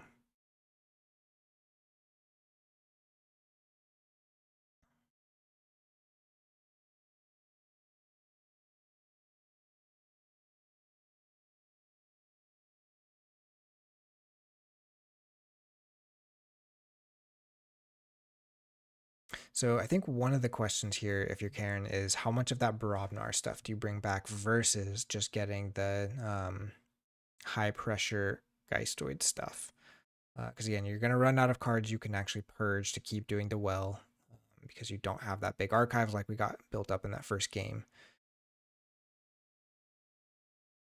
Yeah, so we do see BR Geist, Memorialize the Fallen, Mehmet Webster, and Recklessness. So we do have that Memorialize, although Holystewe is going to be flipping the deck here this turn. So it's very tricky. But we are going to see that Mehmet go again. It's going to discard that Bonded Auctioneer.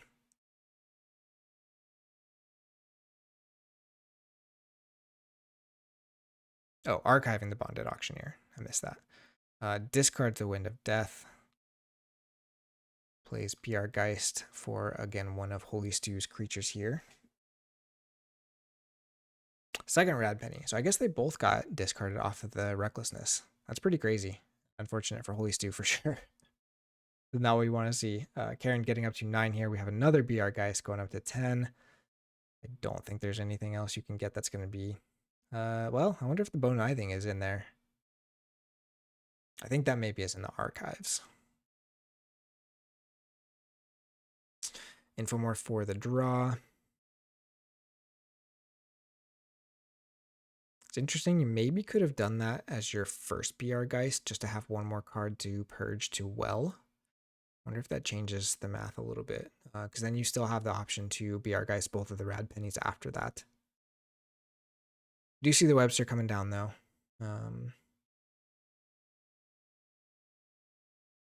Going up to 10 Amber there. Let's see what Holystewe has in response. I don't think we've seen the EP this time through, so there's a Cronus. There's the Effervescent Principle. Okay, so bringing Karen back down to 5 Amber here. Not losing any himself.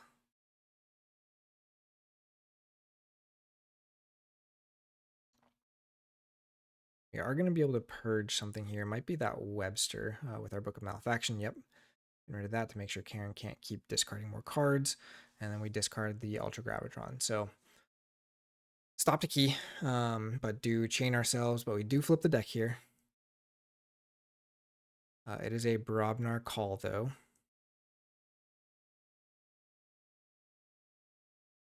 Interesting here. Holystewe's only on 1 Amber, so your Brobnar Amber control not really doing a whole lot. But if you can kind of Recklessness to find more, rebuild your board and stuff, and just gain Amber, it's still not too bad. Have the Shock Herd as well.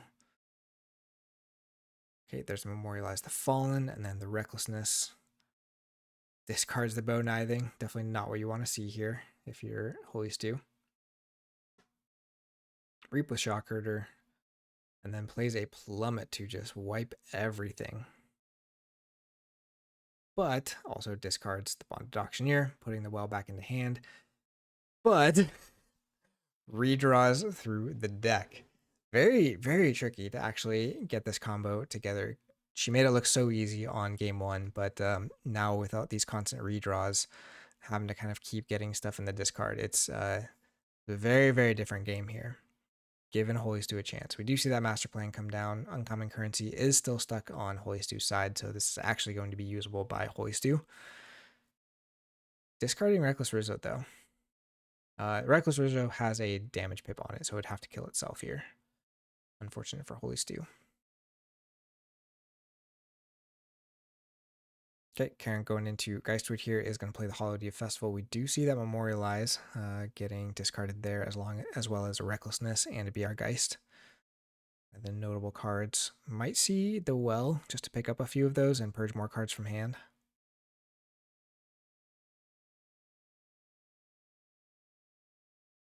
You can get the check if you well here, just with the Holystewe Festival and the BR Geist, which I think is pretty important at this point. You're, again, not really able to get that sort of infinite momentum So you kind of just need to keep keep gaining amber to keep Holystewe from having to take you off check.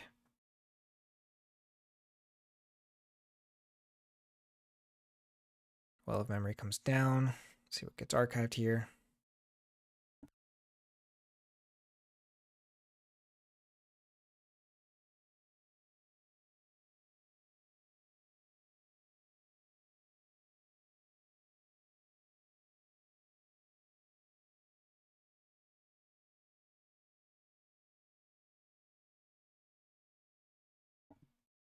Sorry, did I say archived? We're just going to see what gets put back to hand. Down to size, Rumor Sower, Winds of Death, getting purged, and we bring back Memorialize the Fallen, Recklessness, and BR Geist. Makes sense. So we're going to BR Geist, nothing to hit there. And does not get back the Hallowed Eve Festival, so we do not get to check there. So a little opening here for Holystewe.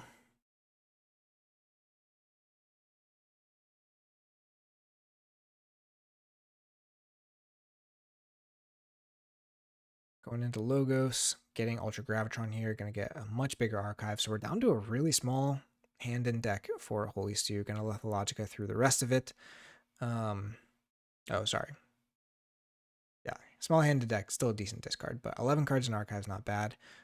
Does reshuffle there again. So at this point, Holystewe really knows the card to watch out for is the Memorialized Fallen. And so just trying as hard as he can to have as few creatures in the discard as possible. But again, the double recklessness just makes it so hard because they have the ability to just strip creatures straight from your hand into the discard.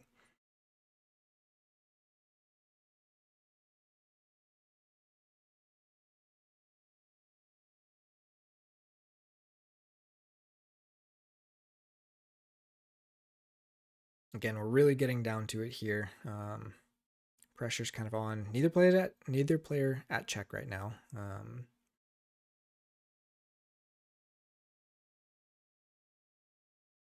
So that's kind of first priority one for Karen, I think, is just to try and get this key to get into the end game here. Which I don't think we've seen the Ecto Charge getting purged. I don't remember. This is where I would love to look, but I can't because it's a video.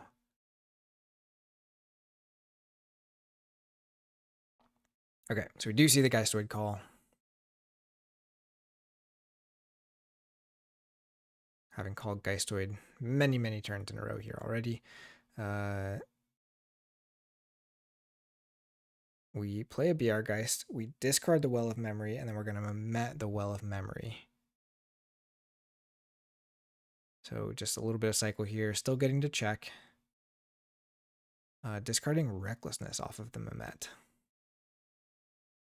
And plays Winds of Death, so getting a little bit more in the archives here and a little bit more ammo for that Well of Memory. It's not a ton, only 2 creatures archived there for Karen, one of them being the Mamet, which you don't necessarily want to purge, but does get that Ultra Gravitron off the board as well. Holystewe sitting on 11 archives. Very fast, says thinking, trying to figure out the best way to approach this, especially probably trying to figure out if it's worth trying to stop the key or just pressure, because most likely he's got to choose between those two.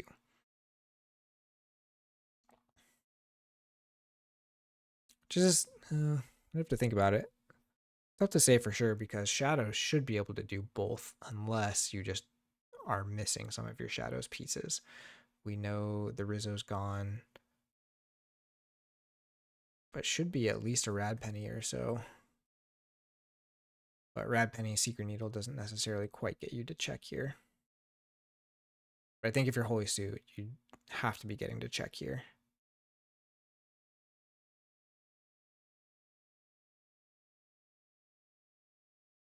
Except you do have 2 creatures in the discard already, so Memorialize the Fallen is going to do some damage. So can you get to 8? And dodge a Recklessness, or dodge 3 creatures getting discarded off Recklessness. See what he can do. It's hard because you also don't want him to get Berserker Slammed. Every creature that can get Berserker Slammed is 2 more Lost Amber, basically. Vault Keeper, Fangs of Gizzleheart to purge the Vault Keeper. Baldric the Bold coming down. So that purge kind of nice, keeping that creature out of the discard. Not getting to check. Pretty cagey turn there, just getting a few more cards out of hand, trying to keep drawing through. But this does give Karen an opening. One, she gets the key here, and two, does not have to call Brobnar, so very free to just go back into Geistoid and keep thinning the deck and yeah, just getting value off of these Geistoid pips.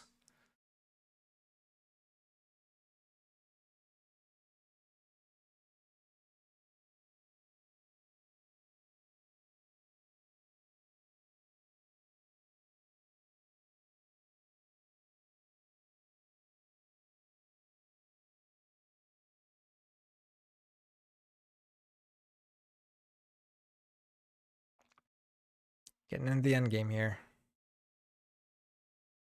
Thinky turn for Karen here, trying to figure out, again, if it's the Geistoid turn or if you be a little bit proactive with the Brobnar just in case Holystewe is able to do a much bigger burst.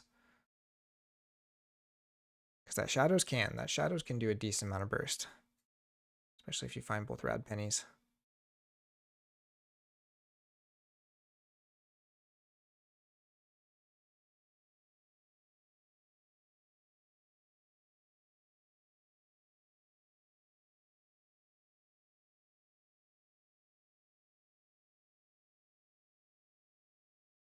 Okay, does go back into Geistoid though. Pulls that Archives, which we know has the Well of Memory in it.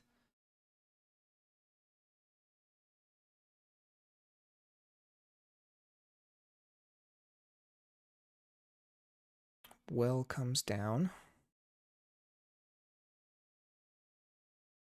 Should have a decent amount of ammo here. Lots of pips in the discard to pick up. Don't really need to Winds of Death at this point.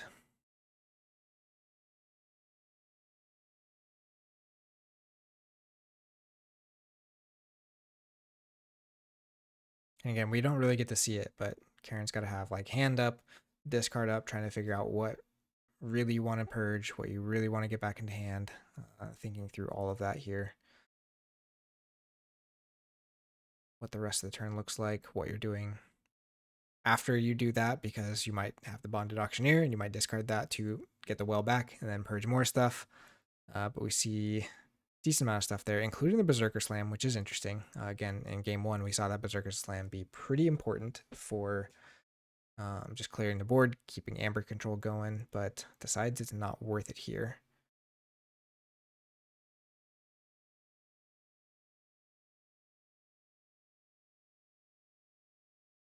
Probably thinks Holystewe is not going to play creatures that are small enough for it, but I mean, if you can cycle them, you can just hit the ball jerk twice with one Berserker Slam.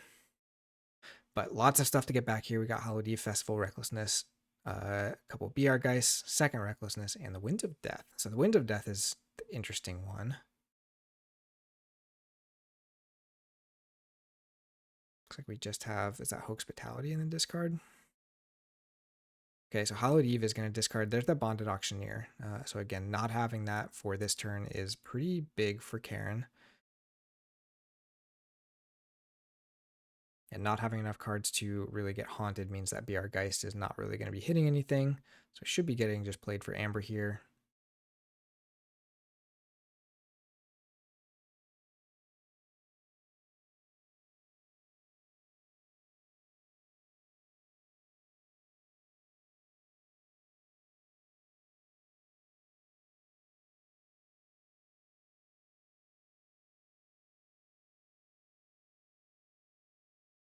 Probably should have put some background music on this one. It's a little bit tougher one.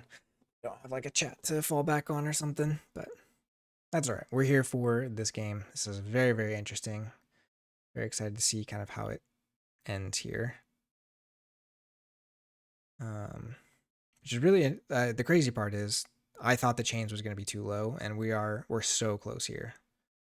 Like one or two more Amber on Holystewe side, and it could be a very different game right now, because I don't think Karen can take a Geistoid turn if Holystewe is on check right here.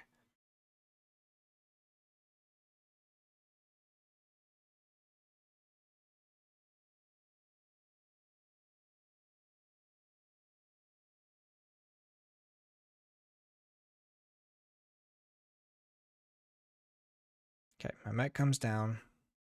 Gonna archive that Holystewe Festival. Yeah, there's been a lot of thinking in this one, and we did say there's going to be a little bit more time. Sadly, we can't just make it extend forever, as much as that'd be more fun a lot of times. Once we start a game with a time limit, we really have to stick to it, except for if there's like disconnections or something. So we will have a 1 minute time adjustment on this game. Okay, so we see Met archives the recklessness. We do see the Winds of Death getting played there, which is interesting. I mean, less creatures in Holystewe's discard. But that does get the Bonded Auctioneer back for Karen. And a very small hand and deck here for Karen as well. I don't think it's quite the Brobnar cycle, but we'll see in a sec. Discards Geist. Oh yeah, no, because we still have... I just can't count. Keep not counting the stuff that's in the discard, which is still part of the total. Okay, Holystewe going into Shadows here. Gonna see maybe some of those rad pennies finally coming out. Bone Nithing coming out for a steal 2, which is means the rad pennies have nothing to steal now, unfortunately. But that does mean that this Secret Needle can do some damage and get to check here.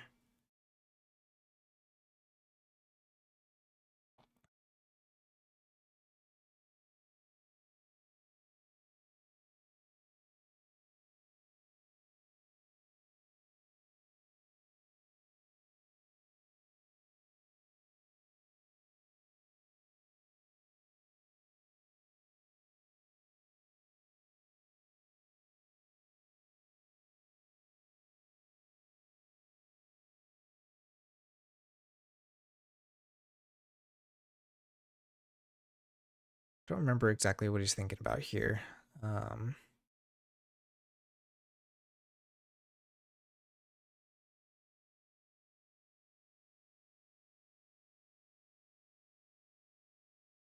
And 1 minute. So this is where like TCO just also really limits us.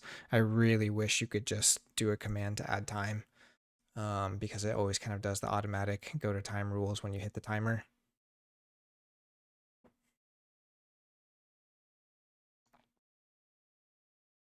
Okay, Holystewe pings the rad penny, getting that extra amber.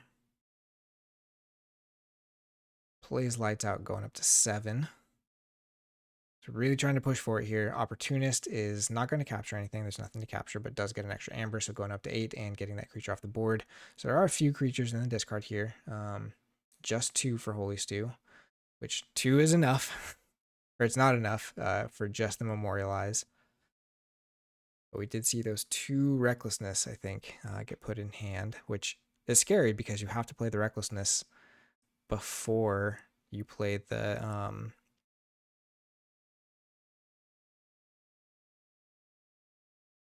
what is it? Memorialize. And so does do it here, does discard 3 creatures, plays Memorialize the Fallen. So just has enough here to decimate Holystewe's Amber. Switches back to Holystewe. Karen's still not on any Amber. But yeah, Holystewe losing 3 creatures from hand, making that Memorialize absolutely brutal.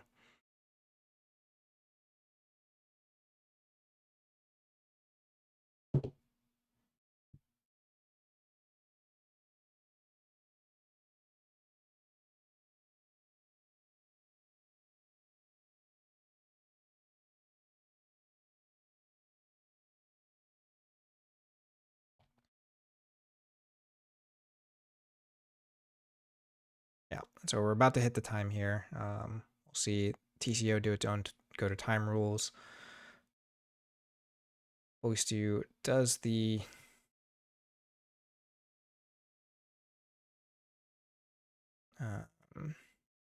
Logos turn here.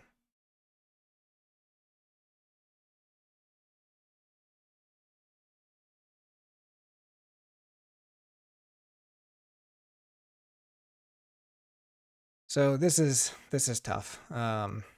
Trying to do how this works with like a hand timer now and stuff is not great. So that time ended. on Holystewe's turn, but we still have 1 minute left, so it's going to be on Karen's turn. I didn't exactly know what TCO would do here either, but I think in the end, we're okay.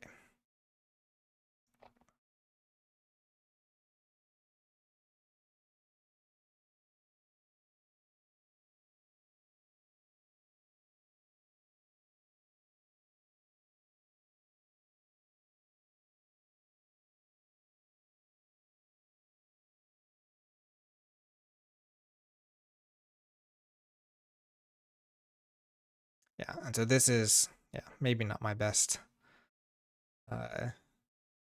handling of this. Tried to get a judge in here to help with it, but none were available at the time, so I just tried to do the best we could. But again, I definitely thought that TCO would just stop the game.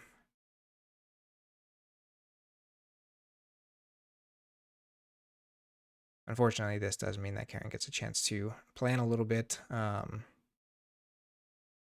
in the end, I don't think it really mattered too much with this game. You can kind of see the next turn here, how things go.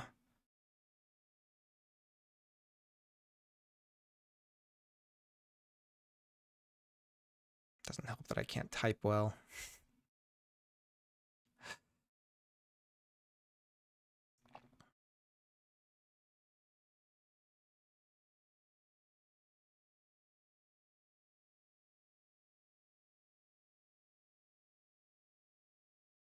Just going through kind of how this is going to work with the tiebreakers and stuff.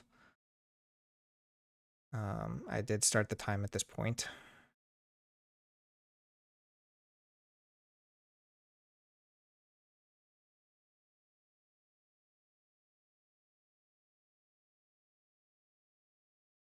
But Karen here able to just burst kind of like crazy.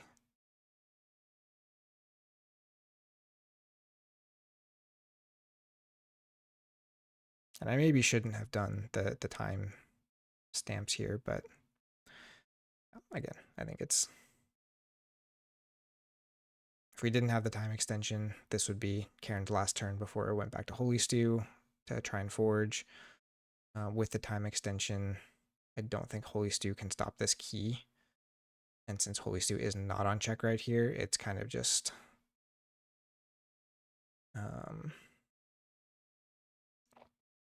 yeah.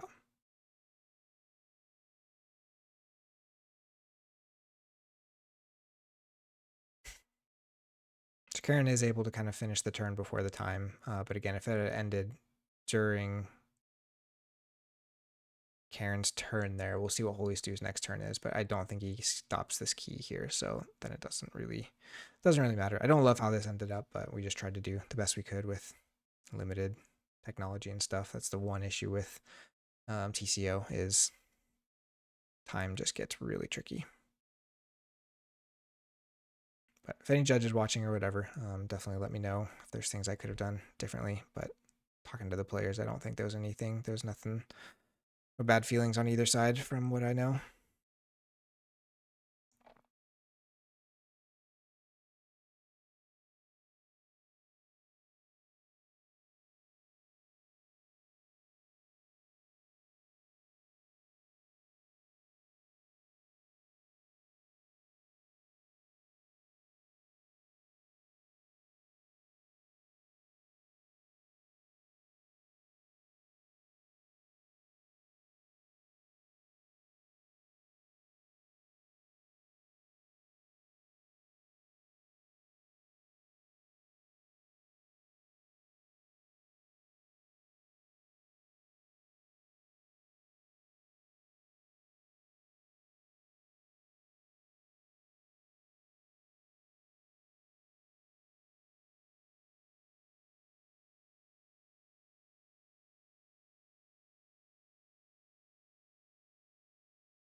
Yeah, so the way it would work here, going off my hand timer, is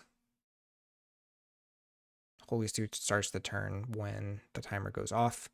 So Holystewe does a turn, and then Karen would get more turn. But again, I don't think Holystewe stops the key here, so it just end regardless. Which I just spoiled for you, but we can watch and make sure I actually remember this correctly.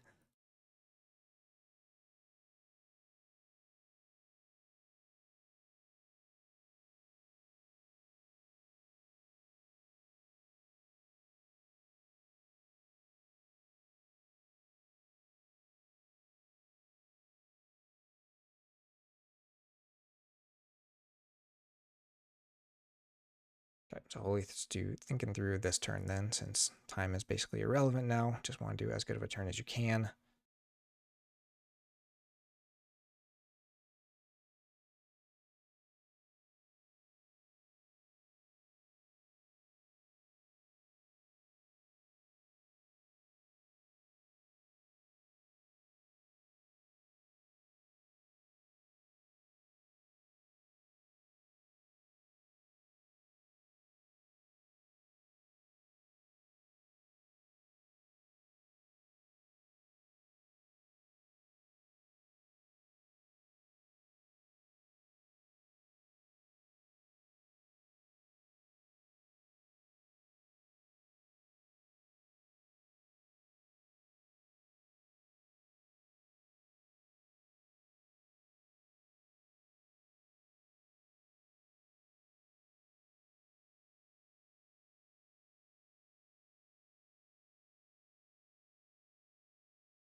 Okay. Sorry, I should have maybe skipped through some of this. But again, if you're still watching at this point, then you're in it for the long haul, regardless of how well I'm dealing with this stuff. Or you just have it on the background and just want to know who won. Which I basically already said, but you'll see. So Holystewe goes into shadows, so again, kind of thinking gonna be able to take off key here. Get the bone ithing back and stuff. We got the rad penny. We ping the rad penny with the secret needle. I think I'm here trying to see what kind of amber control Karen has. There's lights out, going up to 8.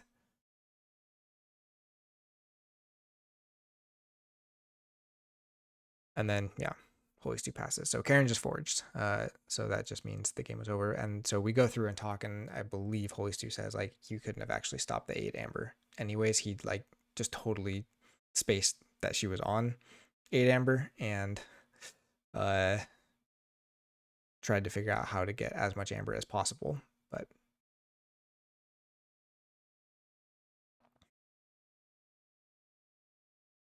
anyways, that is your first game of Final Refrain. Took us a bit to get it on YouTube, but it is here now, and it was a pretty crazy one. Never fun to have to go to time there, but again, in the end, the way it all played out, the time didn't really matter a whole lot. Yeah, so Holystewe says they're doomed with the recklessness and memory, well memory anyways, and no way to stop the key. Yeah, just nothing under there. So no way to stop the key, and Karen takes it 2-0 or 2-1. Sorry. All right, very long match though. Thank you for hanging out and watching this with us. Be on the lookout for the rest of these. There's a lot this week, so keep watching those, and we will see you next time on the Final Refrain. Thank you. Take care.